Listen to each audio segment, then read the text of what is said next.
포터가 무려 20여 년 만에 풀체인지됩니다. 최근 위장막이 얕아지며 드러난 디자인적 변화, 그리고 신형 플랫폼과 파워트레인까지 전과는 비교가 안 되는데 과연 어떤 특징을 가졌을까요? Cause no one can do it like we do it, like we do it, like we do it. Cause no one can do it like we do it, like we do it, like we do it. Cause no one can do it like we do it, like we do it, like we do it.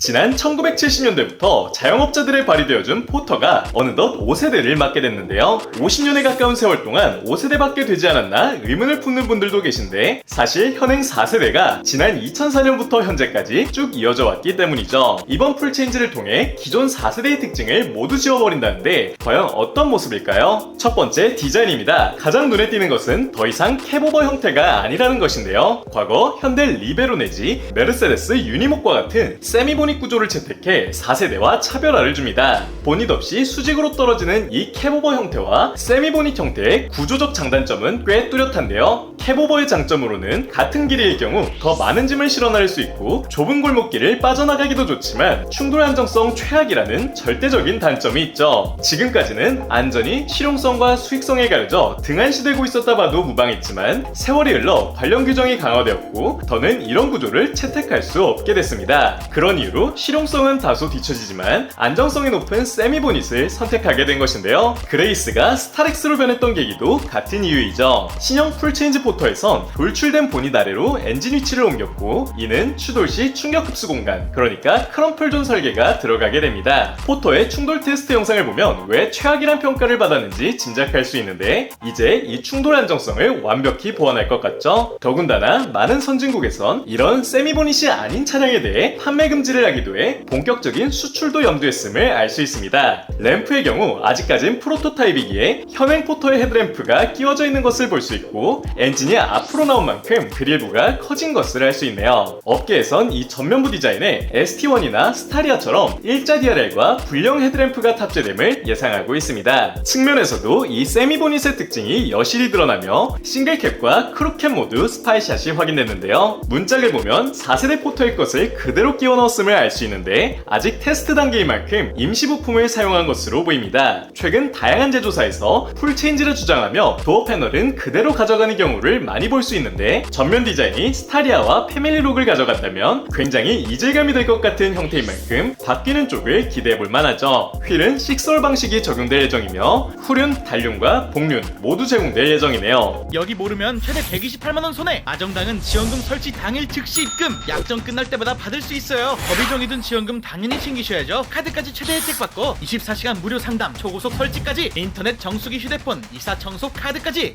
정당하게 받자. 아정당. 크루캡 기준 적재함은 기존과 비슷해 보이나 차량 스펙이 공개되지 않아 공간에 어떤 변화가 생겼는지 정확한 수치는 알기 어려운데요. 다만 추측해볼 수 있는 건 차량 크기가 5.2m급의 세이프티 로더와 거의 비슷한 걸 보아 현행 포터와 크기 변화는 거의 없을 것으로 예상되죠. 그 말인즉슨 세미보닛의 길이만큼 공간 손실을 보게 될 텐데 탑승 공간 후면부를 할애해서라도 기존과 비슷한 공간을 만들어낼 것이라 기대를 모으고 있네요. 두 번째, 실내입니다. 포착된 사진을 보면 산타페와 동일한 스티어링 휠, 그리고 일반 승용차들에 탑재된 12.3인치 파노라마 스크린이 탑재해 있는 것을 확인할 수 있는데요. 세미보닛 형태로 바뀌며 스티어링 휠의 각도가 높아진 것도 보이는데 운전 자세에서 오는 피로감을 줄여줄 수 있을 것 같죠? 스크린의 경우 테스트용으로 예상되긴 하는데 현대차가 내년 하반기부터 플레오스 커넥트의 확대를 예고한 만큼 그 이후 출시될 포터엔 16:9 비율의 신형 스크린이 탑재됨을 추측해볼 수 있습니다. 생성형 인공지능 글레오와 탈착식 물리 버튼, 그리고 스마트폰에 버금가는 신형 OS인 만큼 더욱 기대를 모으는 부분이죠. 시트의 경우 현행과 똑같이 운용될 것으로 보이며 1열 폴딩 시트 역시 유지되네요. 세 번째, 제원입니다. 디젤 단종이 확실시되었고 기존과 같은 LPG 2.5 터보 직분사 엔진과 EV 이렇게 투 트랙으로 운용될 것으로 알려졌습니다. 도심 운송과 친환경 수요를 모두 만족하겠다는 것으로 보여지는데 비교적 적은 LPG 인프라, 그리고 디젤 대비 낮은 토크와 연비로 불편을 호소하는 의견도 많아 다소 아쉬운 부분이죠. 복륜과 단륜이 모두 포착된 걸로 보아 후륜과 사륜 모두 지원하며 전륜 더블 위시본, 후륜 판 스프링으로 상품성 개성을 이뤄냈죠. EV의 경우 현행 주행거리가 굉장히 짧아 불편한 점이 있었는데 전기차도 염두에 둔 신형 플랫폼인 만큼 더 큰 배터리를 탑재할 수 있고 ST1과 비슷한 300km대 혹은 조금 더 긴 주행거리가 예상됩니다. 마지막 출시일과 가격입니다. 상용차를 생산하는 전주 공장에서 생산될 포터 풀체인지는 2027년 2월 양산이 예정됐기에 내년 하반기는 되어야 조금 더 구체적인 사실들이 드러날 것으로 보입니다. 가격의 경우 최대한 저렴하게 맞추는 것이 관건이란 것을 현대차가 누구보다 잘 알 것이기에 승용차 풀체인지처럼 큰 폭의 가격 인상은 없을 것이라는 게 업계의 관측인데요. 기존 대비 소폭 상승해 2,200만원에서 2,300만원 정도 시작가를 점치고 있으며 EV의 경우 배터리가 다소 커지며 LPG보다는 조금 큰 폭의 인상이 예상되는데 보조금 전후로 4천 중반대가 예상되죠. 자, 이 정도 가격과 스펙이라면 신형 포터 풀체인지가 한국 시장을 장악할 수 있을까요? 여러분의 의견을 댓글로 적어주세요. 잠깐만요. 그피드 오토에선 차만 사도 프리미엄 썬팅, 유리막 코팅, PPF까지 전부 무상시고 36만 액티브 그피드라 믿을 수 있으니까 상담원마다도 매달 수십만원 절약할 수 있습니다. 비교 견적, 조건 가제트, 차종 추천까지 전화 한 통이면 끝!